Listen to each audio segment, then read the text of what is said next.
After 24 years of unbroken democracy in Nigeria, the political landscape seems to have evolved as more women, especially persons with disabilities, have begun to exercise their franchise.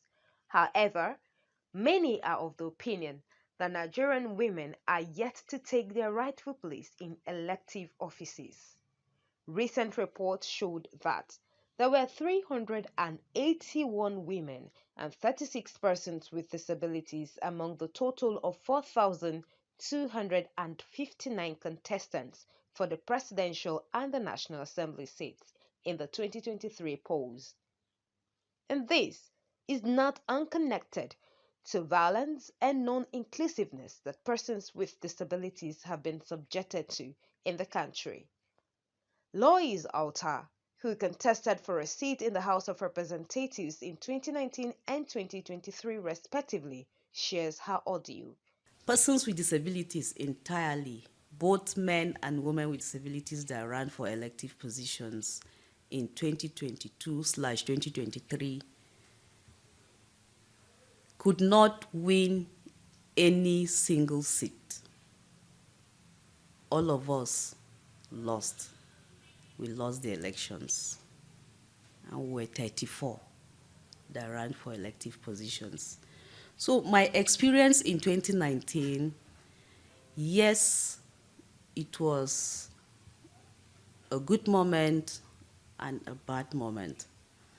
And one of such moments was when you were on a live radio interview with other two male counterparts, two male from other parties.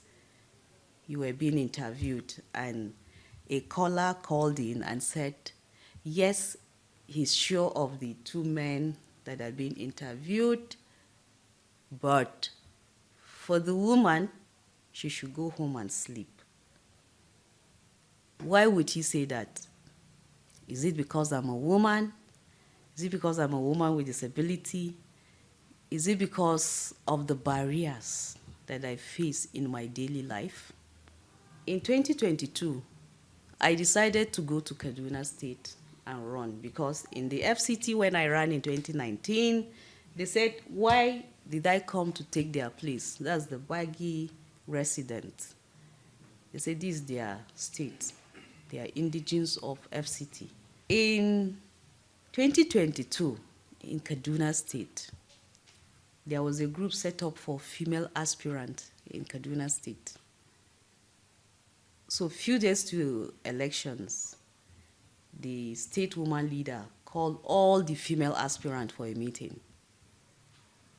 We got there, and they said, Lois, we are not sure of your winning. You have to step down for the other lady that was running with me in the same local government. So I allowed them to finish speaking. When she finished speaking, I now asked her why. Why must it be me? Is it because I'm a woman with disability? That all these women were over 20 here. You did not see any of them that you could face them face to face and say, Ruth, you must step down for Lois. But you want Lois to step down for the other lady after the meeting. She still called me, have you decided? Have you changed your mind? I said, no, I have not changed my mind. I'm not going to step down for anybody. So we moved on. On the election day, the same story. Step down for another man, step down for this, do that. I said, even if I get 0, I'm ready for it. In 2019, I got 2,850 votes in Abuja. Kaduna State is my state. So if they decided to give me 0, I don't care. That was how I ran until the election day. And actually, I got 0. A project officer at Cedar Seed Foundation, Victoria Sani, also highlighted some challenges faced by persons with disabilities before, during, and after elections.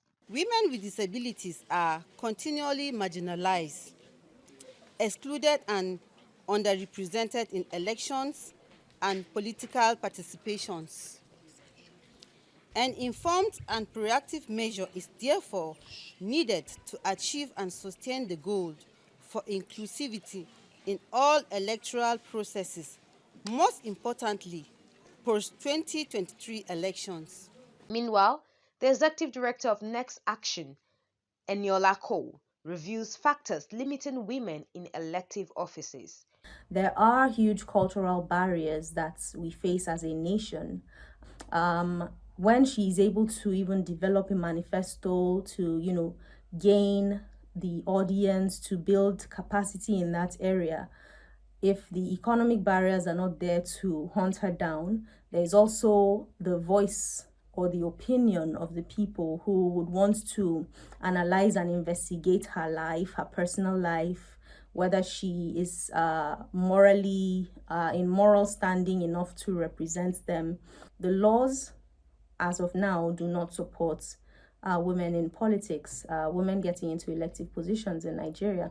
Section 134 of the 1999 Constitution, as amended, has our electoral system as first past the post. Now, if we are able to change that from first past the post, which is the highest number of votes, to a form of proportional representation, as we have in Rwanda, for example, to ensure that more women have allotted seats in parliament and more women can also have representation all across the country for different elective positions.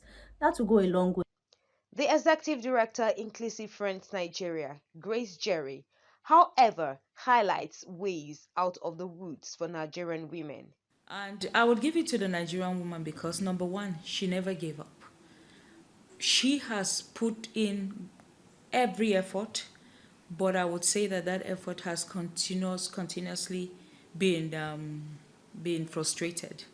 So there is a form of a clique within the political party system that automatically makes it difficult even from the onset for women. There is need for an affirmative action and additional seats for women because the reality of things is that while the men would say to you, we support you, women, we support you to run for elective offices, the reality is that they will not want to give up their seat for you. So why wouldn't there be additional seats? Why wouldn't there be some deliberate quota that is specific to women? Quota that is specific to people with disabilities. So at this point, we are not competing for that seat with men as we are being perceived as competing with them for those seats.